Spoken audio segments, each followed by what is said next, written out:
ಸ್ವಲ್ಪ ಮನೇಲೆ ಹೆಲ್ದಿಯಾಗಿ ಏನೆಲ್ಲ ಚಕ್ಕೆ ಏನಕ್ಕೆ ಹಾಕೋದು ಅದು ಫ್ಲೇವರ್ಗೆ.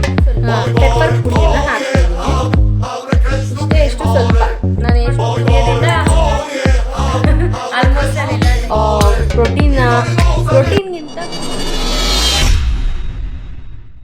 To my YouTube channel guys. ನೀವು ನೋಡ್ತಾ ಇದ್ರೆ ತನುಪ್ರಿಯ ಆಚಾರ್ ಯೂಟ್ಯೂಬ್ ಚಾನಲ್. ನೀವು ನಮ್ಮ ಚಾನಲ್ಗೆ ಫಸ್ಟ್ ಟೈಮ್ ವಿಸಿಟ್ ಮಾಡ್ತಿದ್ರೆ ಪ್ಲೀಸ್ ಸಬ್ಸ್ಕ್ರೈಬ್ ಮಾಡಿ, ಅಲ್ಲೇ ಕಾಣಿಸಿರೋಂಥ ಬೆಲ್ ಐಕಾನ್ನ ಕ್ಲಿಕ್ ಮಾಡಿ. ಇದರಿಂದ ನಮ್ಮ ಎಲ್ಲ ವೀಡಿಯೋಸ್ ನಿಮಗೆ ನೋಟಿಫಿಕೇಷನ್ ಮೂಲಕ ತಲುಪುತ್ತೆ ಅಂತ ಹೇಳ್ತಾ, ಇವತ್ತಿನ ವ್ಲಾಗ್ ಯಾವುದು, ಹಾಗೆ ಇವತ್ತಿನ ವ್ಲಾಗಲ್ಲಿ ಏನೆಲ್ಲ ಮಾಡಿದ್ದೀನಿ, ಹಾಗೆ ಇವತ್ತಿನ ವ್ಲಾಗಲ್ಲಿ ಸ್ವಲ್ಪ ಮನೇಲೇ ಹೆಲ್ದಿಯಾಗಿ ಏನೆಲ್ಲ ತಯಾರಿಸ್ಕೋಬೋದು, ಹಾಗೆ ಹೆಲ್ದಿ ಫುಡ್ಡನ್ನು ತಿನ್ನೋದ್ರಿಂದ ಏನೆಲ್ಲ ಯೂಸು, ಅದಷ್ಟು ವ್ಲಾಗನ್ನು ಹಾಕಿದ್ದೀನಿ. ಎಲ್ಲೂ ಸ್ಕಿಪ್ ಮಾಡದೆ ಟಿಲ್ ಎಂಡ್ ತನಕ ನೋಡಿ, ನಿಮಗೆ ಎಲ್ಲ ಇನ್ಫಾರ್ಮೇಷನ್ ಗೊತ್ತಾಗುತ್ತೆ ಅಂತ. Let's get start. So guys, Dhanurmasa ಮುಗೀತು, ಸ್ವಲ್ಪ ಚಳಿ ಕಮ್ಮಿ ಆಗಿದೆ. ಸೊ ಹಂಗಾಗಿ ನಾನು ಮತ್ತು ನನ್ನ ಫ್ರೆಂಡ್ ರೋಜ್ ಅವರು ಬೆಳಗ್ಗೆನೇ ವಾಕಿಂಗ್ ಹೋಗಿದ್ವಿ. ಸೊ ಏನಿಲ್ಲ ಅಂದ್ರೂ ನಾವು ಸ್ಟಾರ್ಟ್ ಒಂದು 2 ಕಿಲೋಮೀಟರ್ 3 ಕಿಲೋಮೀಟರ್ ಸ್ಟಾರ್ಟ್ ಮಾಡಿದ್ವಿ. ಬಟ್ ಇವಾಗ ಅಪ್ ಟು ನಾವು 5 to 6 ಕಿಲೋಮೀಟರ್ನ ಕಂಪ್ಲೀಟ್ ಮಾಡ್ತಾ ಇದ್ದೀವಿ. ಸೊ 1 ಗಂಟೆ ಅಥವಾ 1.5 ಗಂಟೆಲಿ ಇಷ್ಟು ಮುಗೀತಾ ಇದೆ. ಸೊ ಇನ್ನೂ ಬೇಗ ಬೇಗ ಹೋಗ್ತಾ ಇದ್ದರೆ ಇನ್ನೂ 1 ಅವರಲ್ಲಿ ಮುಗಿಸ್ಬೋದು ಅಂತ ನಾವು ಅಂದ್ಕೊಂಡಿದ್ದೀವಿ. ಸೊ ಅದಾದಮೇಲೆ ಸ್ವಲ್ಪ ಹೊತ್ತು ರೆಸ್ಟ್ ಮಾಡಿದ್ವಿ, ಯಾಕಂದರೆ ತುಂಬಾ ಚಳಿ ಇತ್ತು ಮತ್ತು ಸ್ವಲ್ಪ ಸ್ಟ್ರೆಸ್ ಆದಂಗೆ ಅನ್ನಿಸ್ತು. ಸೊ ಅದ ಕಾರಣ ಒಂದು ಕಡೆ ಕೂತ್ಕೊಬಿಟ್ಟು ರೆಸ್ಟ್ ಮಾಡಿದ್ವಿ. ಅದಾದಮೇಲೆ ನಾನು ಮನೆಗೆ ಹೊರಡೋಕ್ಕಿಂತ ಮುಂಚೆ ಈ ಕೆರೆ ನೋಡಿ, ಇದು ಹಾಸನಗರದ ಸತ್ಮಂಗ್ಲ ಕೆರೆ ಅಂತ ಹೇಳ್ತೀವಿ. ತುಂಬ ದೊಡ್ಡದು, ಏನಿಲ್ಲ ಅಂದರೂ ಒಂದು 4 ಕಿಲೋಮೀಟ್ರ್ ಅಂತೂ ಬರುತ್ತೆ. ಸೊ ಮನೆಗೆ ಹೊರಡೋಕ್ಕಿಂತ ಮುಂಚೆ ರೋಡ್ ಸೈಡಲ್ಲಿ ಪಪಾಯ ಕಾಣಿಸ್ತು. ಹಾಫ್ ಕಾಮಲ್ಲಿ ಪಪಾಯ ತೊಗೊಬಂದೆ. ಸೊ ಪಪಾಯನ ಮಾರ್ನಿಂಗ್ ಹೊತ್ತು ತಿನ್ನೋದ್ರಿಂದ ಏನೆಲ್ಲ ಈ ಬೆನಿಫಿಟ್ಸ್ ಇದೆ, ಏನೆಲ್ಲ ಯೂಸಸ್ ಇದೆ ಅಂತ ತುಂಬ ಜನಕ್ಕೆ ಗೊತ್ತೇ ಇಲ್ಲ. ಆ್ಯಕ್ಚುಲಿ ಡಯಾಬಿಟಿಕ್ ಪೇಷಂಟ್ಸ್ ಇರ್ತಾರಲ್ಲ, ಅವರು ಪಪಾಯನ ತಿನ್ನೋದ್ರಿಂದ, ಅಂದರೆ ಸ್ವೀಟ್ ಇರಬಾರ್ದು, ಏನು ತೀರಾ ಕಾಯಿ ಇರಬಾರ್ದು, ತೀರಾ ಹಣ್ಣು ಇರಬಾರ್ದು, ಆ ಥರ ಪಪಾಯನ ಡೈಲಿ ಕನ್ಸ್ಯೂಮ್ ಮಾಡೋದ್ರಿಂದ ಡಯಾಬಿಟಿಕ್ಕು ಸ್ವಲ್ಪ ಕಂಟ್ರೋಲಿಗೆ ಬರುತ್ತೆ. ಸೊ ಡಯಾಬಿಟಿಕ್ ಪೇಷಂಟ್ಸ್ ಯಾರ್ಯಾರಲ್ಲಿದ್ರೆ ಶುಗರ್ ಎಲ್ಲ ಸ್ವಲ್ಪ ಕಮ್ಮಿ ಬರುತ್ತೆ, ಇದನ್ನು ಟ್ರೈ ಮಾಡಿ. ಅದಾದಮೇಲೆ ವೆಯ್ಟ್ ಲಾಸ್ ಮಾಡ್ಕೋಬೇಕು ಅಂತಿರೋರು ಇದನ್ನು ಮಸ್ಟ್ ಆ್ಯಂಡ್ ಶುಡ್ಡು 1 ಟೈಮ್ ಆದರೂ ತೊಗೊಳ್ಳಿ, ತುಂಬಾ ಬೆನಿಫಿಟ್ಸ್ ಇದೆ. ಆಮೇಲೆ PCOD ಪ್ರಾಬ್ಲಮ್ ಯಾರೆಲ್ಲ ಇದ್ದಾರೆ ಅವರು ಕೂಡ ಇದನ್ನು ಡೈಲಿ ಕನ್ಸ್ಯೂಮ್ ಮಾಡಿ, ಇದರಿಂದ ತುಂಬಾ ಬೆನಿಫಿಟ್ಸ್ ಇದೆ. PCOD ಪ್ರಾಬ್ಲಮ್ ಇರೋರು ಆಲ್ಮೋಸ್ಟ್ ಅಲ್ಲಿ ಇದನ್ನು ತಗೊಳ್ಳೋದ್ರಿಂದ ನಿಮ್ಮ ರೆಗ್ಯುಲರ್ ಪೀರಿಯಡ್ಸು ಕರೆಕ್ಟಾಗಿ ಆಗುತ್ತೆ. ಸೊ ಪ್ರೆಗ್ನೆನ್ಸಿಗೆ ಯಾರೆಲ್ಲ ಟ್ರೈ ಮಾಡ್ತಾಯಿದ್ದೀರಾ ಅವರು ಇದನ್ನು ಸ್ವಲ್ಪ ಸ್ಕಿಪ್ ಮಾಡಿ, ಏಕೆಂದರೆ ಇದು ಸ್ವಲ್ಪ ಈಟ್ ಇರುತ್ತಲ್ವ, ಆದ ಕಾರಣ ಪ್ರೆಗ್ನೆನ್ಸಿಗೆ ಯಾರು ಟ್ರೈ ಮಾಡ್ತಾ ಇರೋರು ಈ ಥರ ಒಂದು ಫ್ರೂಟ್ಸ್ಗಳನ್ನು ಅವಾಯ್ಡ್ ಮಾಡಿ. ಇದು ಮತ್ತು ಪೈನಾಪಲ್ಲು, ಡೆಫಿನೆಟ್ಲಿ ಹೇಳ್ಬೇಕಂದ್ರೆ ಪೈನಾಪಲ್ನ ಜಾಸ್ತಿ ತಿನ್ನೋಕ್ಕೆ ಹೋಗಬೇಡಿ ಪ್ರೆಗ್ನೆನ್ಸಿಗೆ ಟ್ರೈ ಮಾಡ್ತಾ ಇರೋರು, ಅಥವಾ ಕನ್ಸೀವ್ ಇರೋರು, ಒಂದು 3 ಮಂತ್ಸ್ ಅಥವಾ 2 ಮಂತ್ಸ್ ರನ್ನಿಂಗ್ ಇರೋರು ಯಾರು ಪಪ್ಪಾಯ ಹಾಗೆ ಪೈನಾಪಲ್ನ ತಿನ್ನಬೇಡಿ. ಡಾಕ್ಟರ್ ನಿಮ್ಗೆ ಆಲ್ಮೋಸ್ಟ್ ಅಲ್ಲಿ ಹೇಳ್ತಾರೆ. ಅದಾದಮೇಲೆ ನಾನು ಈ ಪಪ್ಪಾಯನ ನೋಡಿ ಶಾಕ್ ಆದೆ, ಯಾಕಂದರೆ ನಾವು ತರ್ತಾ ಇದ್ದಿದ್ದು ರೆಗ್ಯುಲರಾಗಿ ಈ ಥರ ಬೀಜಗಳನ್ನೇ ನೋಡಿಲ್ಲ. ಬೀಜಗಳನ್ನ ನೋಡಿ ಶಾಕ್ ಆಯಿತು. ಆ್ಯಕ್ಚುಲಿ ನಾವು ತರ್ತಿದ್ದಿದ್ದು ಪಪಾಯದಲ್ಲೆಲ್ಲ 1-2, ಯಾಕಂದರೆ ಚಿಕ್ಕ ವಯಸ್ಸಲ್ಲಿ ಮಾತ್ರ ನಾವು ಇಷ್ಟು ಪಪಾಯ ಒಳಗಡೆ ಬೀಜಗಳು ನೋಡ್ತಿದ್ದಿದ್ದು. ಎಲ್ಲಿ ಸಿಗುತ್ತೆ, ಎಲ್ಲ ಫಾರ್ಮ್ ಆಗಿರೋದ್ರಿಂದ ಎಲ್ಲ ಹೈಬ್ರಿಡ್ ಸಿಗುತ್ತೆ. ಸೊ ಪಪಾಯ ನೋಡಿ ಶಾಕ್ ಆಯಿತು. ಅದಾದಮೇಲೆ ನಮ್ಮಮ್ಮ ಲಿಪಿಗೆನೆ ಮನೇಲಿ ಜಾಮನ್ನು ರೆಡಿ ಮಾಡಿದ್ದಾರೆ. ಅಮ್ಮ ಏನೋ ಘಮ ಘಮ ಅಂತ ಸ್ಮೆಲ್ ಬರ್ತೈತಲ್ಲ, ಏನು ಮಾಡ್ತಿದ್ದೀರಮ್ಮ? ಜಾಮ್ ಮಾಡ್ತಾ ಇದ್ದೀನಿ. ಯಾರಿಗೆ? ಲಿಪಿಗೆ. ಹೆಂಗೆ ಮಾಡೋದು ಇದನ್ನು? ಟೊಮೊಟೊ ಜಾಮ್ ಮಾಡಿ ಇಡ್ತಾ ಇದ್ದೀನಿ. ಹೆಂಗೆ ಮಾಡೋದು ಇದು ರೆಸಿಪಿ? ಹೆಂಗೆ ಮಾಡೋದು ತೋರಿಸ್ಬೇಕಾಗಿತ್ತು ಫಸ್ಟೇ. ಈಗ ಅಂದರೆ ಏನೇನು ಹಾಕಿದ್ದೀರ ಹೇಳಿ. ಟೊಮೊಟೊ ಹಣ್ಣು, ಜಾಮ್ ಟೊಮೊಟೊ ಬರುತ್ತಲ್ಲ, ಆ ಟೊಮೊಟೊನ ಚೆನ್ನಾಗಿ ತೊಳೆದ್ಬಿಟ್ಟು ಅದನ್ನ ಕಟ್ ಮಾಡಿಬಿಟ್ಟು ಮಿಕ್ಸಿಗೆ ಹಾಕೊಂಡು ಪೇಸ್ಟ್ ಥರ ಮಾಡ್ಕೋಬೇಕು. ಪೇಸ್ಟ್ ಮಾಡ್ಕೊಂಡು ಈ ಬಾಣಲಿಗೆ ಅದರ ದಪ್ಪ ಪಾತ್ರೆಗೆ ಹಾಕೊಂಡು ಸಕ್ಕರೆ, 1 kg ಟೊಮೊಟೊಗೆ 1 to 1.5 kg ಟೊಮೊಟೊಗೆ ಅರ್ಧ kg ಸಕ್ಕರೆ ಸಾಕಾಗುತ್ತೆ. ಆಮೇಲೆ 1-2 ಪೀಸ್ ಚಕ್ಕೆ. ಚಕ್ಕೆ ಹಾಕೋದು ಅದು ಫ್ಲೇವರ್ಗೆ. 1 ಏಲಕ್ಕಿ, ಕಪ್ಪು ಏಲಕ್ಕಿ ಹಾಕಿದ್ದೀನಿ ನಾನು. ಸಿಕ್ಲಿಲ್ಲ ಅಂದ್ರೆ ಮಾಮೂಲಿ ಏಲಕ್ಕಿ ಬರುತ್ತಲ್ಲ, ಆ ಏಲಕ್ಕಿನ ಒಂದು 8-10 ಏಲಕ್ಕಿನ ಕುಟ್ಟಿ ಚೆನ್ನಾಗಿ ಪುಡಿ ಮಾಡಿ ಹಾಕ್ಬೇಕು. ಆಮೇಲೆ 1-2 ನಿಂಬೆಹಣ್ಣ ಹಿಂಡ್ಕೊಂಡು ಆಮೇಲೆ ಹಾಕ್ಬೇಕು. ಈಗಲೇ ಹಾಕಲ್ಲ, ಆಮೇಲೆ ಹಾಕ್ತೀನಿ. ಅಂದ್ರೆ ಇದ್ರ ಕ್ವಾಂಟಿಟಿ ಕುದ್ದಿ ಯಾವ ತರ ಹಾಕ್ಬೇಕು? ಎಷ್ಟರಿಂದ? ಜಾಮ್ ಕಂಟ ಇದು ಇರುತ್ತಲ್ಲ, ನಿಮಗೆ ಗೊತ್ತಾಗುತ್ತೆ ಜಾಮ್ ಯಾವ ತರ ಇರುತ್ತೆ ಅಂತ. ಜೆಲ್ಲಿ ರೂಪಕ್ಕೆ ಬರುತ್ತೆ. ಸರಿ, ಇದು ಎಷ್ಟೋ ತನಕ ಕುದಿಸ್ಬೇಕು? ಕುದಿಯುತ್ತೆ, 1 ಗಂಟೆ ಟೈಮೇ ಕುದಿಯುತ್ತೇನೋ ಇದು. ಹೌದಾ? ಸರಿ, ಇದಕ್ಕೆ ಏಲಕ್ಕಿ ಪುಡಿ ಏನು ಹಾಕೋದು? ಅರ್ಧ ಗಂಟೆ ಬೇಕೇ ಬೇಕು. ಹೆಂಗೆ ಅಂದ್ರೆ ಏಲಕ್ಕಿ ಪುಡಿನೇ ಹಾಕ್ಬೇಕು ಕುಟ್ಟಿ. ಇದ್ರ ಜೊತೆಗೆ ಯಾವಾಗ ಲಾಸ್ಟಿಗೆ ಇಳಿಸ್ತಿದೀವಿ ಅಂದಾಗ್ಲಾ ಅಥವಾ ಮಧ್ಯಾಹ್ನ? ಯಾವಾಗ್ಲಾರ ಹಾಕೋಬಹುದು. ಸೊ ಇದು ಟೊಮೊಟೊ ಪ್ಯೂರಿ ಮತ್ತೆ ಫುಡ್ ಕಲರ್ ಇದ್ರೆ ಒಂಚೂರು ಫುಡ್ ಕಲರ್ ಹಾಕೊಳ್ಳಿ. ಫುಡ್ ಕಲರ್ ಇಲ್ಲ ಅಂದ್ರೆ ನ್ಯಾಚುರಲ್ ಕಲರ್ ಇಷ್ಟೇ ಇದ್ರು ಸಾಕು. ಇದು ಎಂತ ಟೊಮೊಟೊ ಪ್ಯೂರಿ ಸಕ್ಕರೆ ಎಲ್ಲ ಒಟ್ಟಿಗೆ ಹಾಕಿದ್ರೆ ಇಲ್ಲ ಫಸ್ಟ್ ಪ್ಯೂರಿ ಕಾಯಿಸ್ಕೊಂಡು ಆದ್ಮೇಲೆ? ಎಲ್ಲ ಒಟ್ಟಿಗೆ ಹಾಕಿದೀನಿ. ಸರಿ, ಬರ್ತಾ ಇದೆ. ಈಗ ಏಲಕ್ಕಿ ಪುಡಿನ ಎಷ್ಟು ದಿವಸ ತನಕ ಪ್ರಿಸರ್ವ್ ಮಾಡ್ಬೋದು?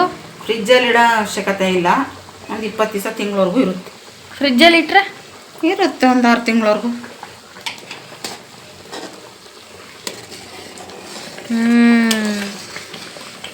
ಘಮ ಅಂತಿದೆ.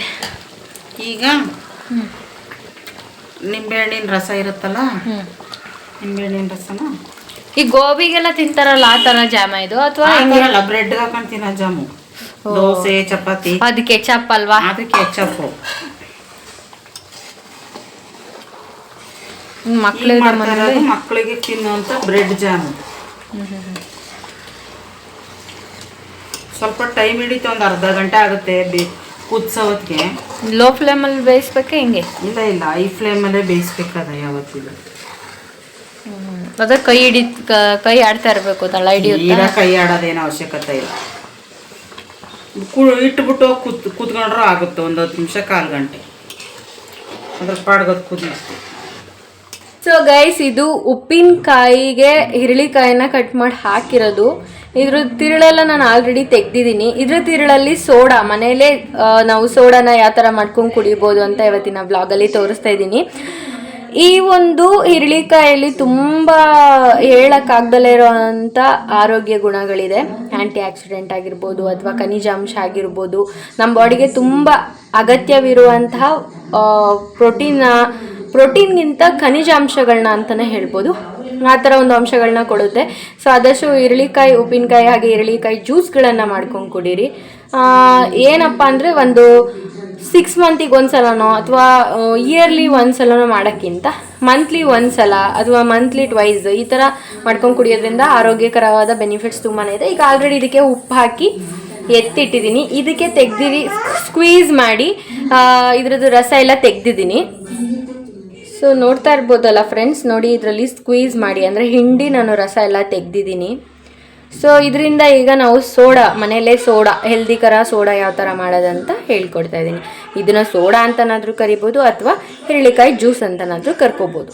ಮೊದಲಿಗೆ ನಾನಿಲ್ಲಿ 1/4 ಟೇಬಲ್ ಸ್ಪೂನ್ ಆಗೋಷ್ಟು ಉಪ್ಪನ್ನು ಹಾಕೋತಾ ಇದ್ದೀನಿ. ಉಪ್ಪು ಹಾಕಿದ್ಮೇಲೆ ನಾನೀಗ salt and sweet and salt ಎರಡು ಮಿಕ್ಸಲ್ಲಿ ಮಾಡ್ತಾ ಇರೋದು. ಸೊ ಅದ ಕಾರಣ ಉಪ್ಪು ಹಾಕಿದ್ಮೇಲೆ ನಾನಿಲ್ಲಿ ಸಕ್ಕರೆಯನ್ನು ಹಾಕೋತಾ ಇದ್ದೀನಿ. ಸಕ್ಕರೆನ ಆ್ಯಕ್ಚುಲಿ ಪೌಡರ್ ಮಾಡಿದ್ದೀನಿ, ನೋಡ್ತಾ ಇರ್ಬೋದಲ್ಲ, ಈ ಥರ ಪೌಡ್ರ್ ಮಾಡ್ಕೊಂಡಿದ್ದೀನಿ. ಇದರಲ್ಲಿ ನಾನು ಇವಾಗ ಒಂದು 2 ಟೇಬಲ್ ಸ್ಪೂನಷ್ಟು ಸಕ್ಕರೆ ಪುಡಿಯನ್ನು ಹಾಕ್ತಾಯಿದ್ದೀನಿ. ಇದು ಆ್ಯಕ್ಚುಲಿ ಜಾಸ್ತಿ ಸಕ್ಕರೆ ಆಗಲ್ಲ. ಅದಾದಮೇಲೆ ನಾನು ಇದಕ್ಕೆ ಸ್ವಲ್ಪ ಪೆಪ್ಪರ್ ಪುಡಿಯನ್ನು ಹಾಕ್ತಾಯಿದ್ದೀನಿ. ಎಷ್ಟು ಸ್ವಲ್ಪ, ನಾನು ಎಷ್ಟು ಉಪ್ಪು ತೊಗೊಂಡಿದ್ದೀನಿ ಅದಕ್ಕಿಂತ ಕಮ್ಮಿ ಪ್ರಮಾಣದಲ್ಲಿ ನಾನು ಇವಾಗ ಪೆಪ್ಪರ್ ಪೌಡರ್ನ ಹಾಕ್ತಾಯಿದ್ದೀನಿ. ಅದಾದಮೇಲೆ ಚಾಟ್ ಮಸಾಲ ಹಾಕ್ತಾಯಿದ್ದೀನಿ. ಚಾಟ್ ಮಸಾಲನೂ ಕೂಡ ಸೇಮ್, ನೀವು ಪೆಪ್ಪರನ್ನು ಯಾವ ಕ್ವಾಂಟಿಟಿಲಿ ತೊಗೊಂಡಿದ್ದೀರಾ ಅಷ್ಟೇ ಕ್ವಾಂಟಿಟಿಲಿ ಹಾಕೋಣ.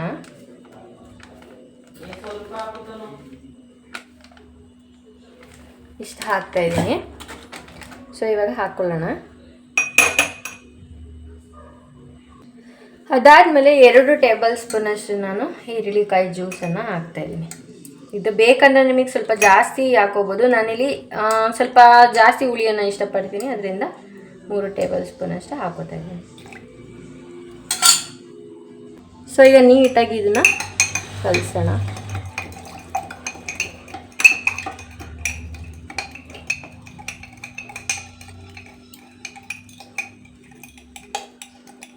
ನೋಡಿ, ಸಕ್ಕರೆ ಎಲ್ಲ ಹಾಕಿರೋದೆಲ್ಲ ನೀಟಾಗಿ ಕರಗಬೇಕು. ಈ ತನಕ ಇದನ್ನ ಮಿಕ್ಸ್ ಮಾಡ್ಕೊಳ್ಳೋಣ. ಸೊ ಕಂಪ್ಲೀಟ್ ನೋಡಿ ಈ ಥರ ಆಗಿದೆ.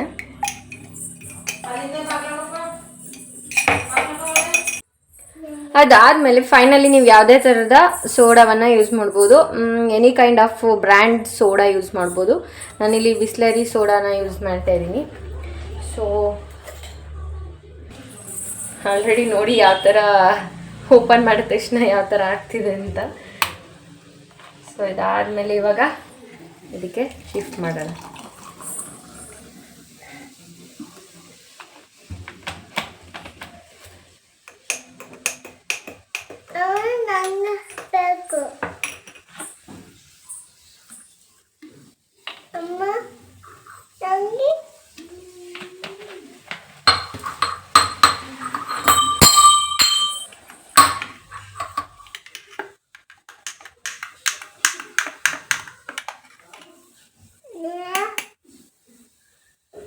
ಸೊ ನೋಡಿದ್ರಲ್ಲ ಫ್ರೆಂಡ್ಸ್, ಎಷ್ಟು ಈಸಿಯಾಗಿ ಇರಳೆಕಾಯಿ ಜ್ಯೂಸನ್ನು ಮಾಡಿದ್ವಿ. ಇರಳೆಕಾಯಿ ಜ್ಯೂಸು ಏನೆಲ್ಲ ಬೆನಿಫಿಟ್ ಇದೆ ಅಂದರೆ, ಈಗ ಸಮ್ಮರ್ ಸ್ಟಾರ್ಟ್ ಆಗ್ತಾಯಿದೆ, ಇದರಿಂದ ಕೆಲವೊಂದು ಜನಕ್ಕೆ ಪಿತ್ತ ಇರುತ್ತಲ್ವ, ಆ ಕಾರಣಕ್ಕೋಸ್ಕರ ಈ ಪಿತ್ತವನ್ನು ತೆಗೆಯುವಂಥ ಕೆಲಸದಲ್ಲಿ ಇರಳೆಕಾಯಿ ಜ್ಯೂಸು ತುಂಬಾ ಚೆನ್ನಾಗಿ ಕೆಲಸ ಮಾಡುತ್ತೆ. ಅದಾದಮೇಲೆ ವಾಕರಿಕೆ ಬರೋಂಥವ್ರು ಎಲ್ಲರೂ ಆಲ್ಮೋಸ್ಟ್ ಅಲ್ಲಿ ಇದನ್ನು ಕುಡೀರಿ, ತುಂಬಾ ಬೆನಿಫಿಟ್ಸ್ ಇರುತ್ತೆ.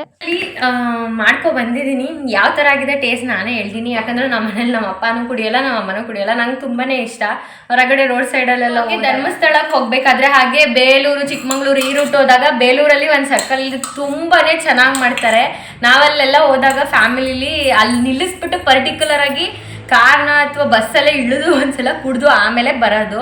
ಕಾರಲ್ಲಿ ಹೋದರೆ ಅಫ್ಕೋರ್ಸ್ ಎಲ್ಲರೂ ಯಾರ್ಯಾರು ಇರ್ತೀವಿ ಕಾರಲ್ಲಿ ಎಲ್ಲರೂ ಕುಡಿದು ಬರ್ತೀವಿ. ಅಷ್ಟು ಚೆನ್ನಾಗಿರುತ್ತೆ. ಊಟ ಜಾಸ್ತಿ ತಿಂದ್ರೂ ಈ ಥರ ಒಂದು ಡ್ರಿಂಕ್ ಮಾಡ್ಕೊಂಡು ಕುಡಿಯೋದ್ರಿಂದ ಆಲ್ಮೋಸ್ಟ್ ಅಲ್ಲೆಲ್ಲ ಡೈಜೆಷನ್ ಆಗಿಬಿಡುತ್ತೆ. ಸೊ ಟೇಸ್ಟ್ ನೋಡೋಣ ಹೇಗಿತ್ತಂತ.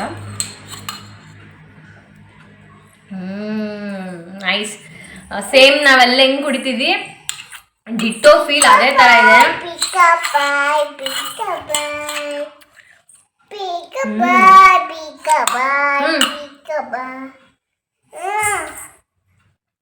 ಈಗ ಲಿಪಿ ಹೇಳ್ತಾಳೆ ಯಾವ ಥರ ಇದೆ ಅಂತ. ಕುಡಿದ್ಬಿಟ್ಟು ಹೇಳು ಚಿನ್ನಮ್ಮ ಬೇಗ. ಎಮ್ಮಿ ಅಂತೆ. ನಿಜವಾಗ್ಲೂ ಗೈಸ್ ಟ್ರಸ್ಟ್ ಮೀ, ತುಂಬಾ ಚೆನ್ನಾಗಿದೆ.